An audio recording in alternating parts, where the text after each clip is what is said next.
खुदा आप सबके साथ हो, आपके साथ भी हो। हमारे लिए अंजील मुकद्दस यूहन्ना के मुताबिक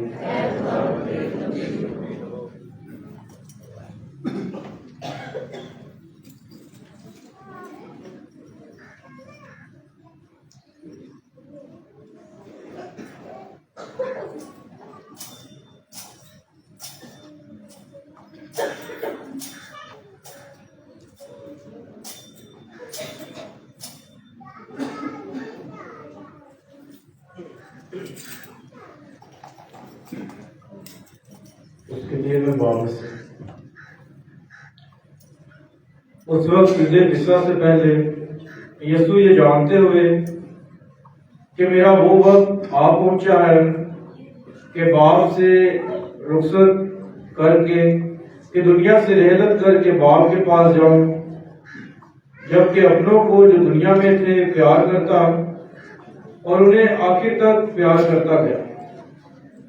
और शाम का खाना खाते वक्त जबकि शैतान ने यहूदा बिन शमौन अस्कर यूती के दिल में डाला था कि उसे पकड़वाए, ये जानते हुए कि बाप ने सब चीजें मेरे हाथ में कर दी हैं और कि मैं खुदा से निकला हूं और खुदा के पास जाता हूं, उसने खाने से उठकर अपना लिबास उतारा और एक कतानी कपड़ा लेकर अपनी कमर में बांधा और उसके बाद बासन में पानी डालकर शागिर्दों के पांव धोए और जो कतानी कपड़ा कमर में बांधा था उससे पूछने लगा। बस वो शमौन पतरस के पास आया, इसने उससे कहा, ऐ खुदावन, क्या तू मेरे पांव धोता है?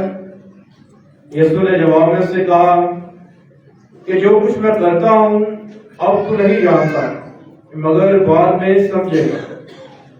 पतरस ने उससे कहा कि तू मेरे पांव अब तक कभी न धोने पाएगा। यीशु ने उसे जवाब दिया कि अगर मैं तुझे ना दूं तो मेरे साथ तेरा हिस्सा ना होगा।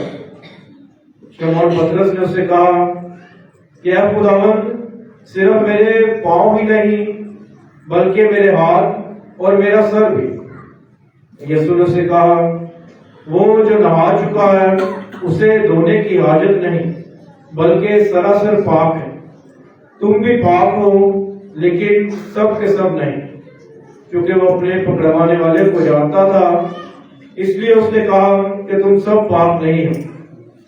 पर जब वो उनके पांव धो चुका और अपने कपड़े पहनकर फिर बैठ गया तो उनसे कहा कि क्या तुम समझते हो कि मैंने तुम्हारे साथ क्या किया है? तुम मुझे उस्ताद और खुदावंद कहते और खूब कहते क्योंकि मैं हूं। पर जब मैंने उस्ताद और खुदावंद होकर तुम्हारे पांव धोए तो चाहिए कि तुम भी एक दूसरे के पांव धोया करो। इसलिए मैंने तुम्हें नमूना दिया है, ताकि जैसा मैंने तुम्हारे साथ किया है वैसा ही तुम भी किया करो। अंजील मुकद्दस के वसीला से हम सबके गुनाह माफ किए जाए।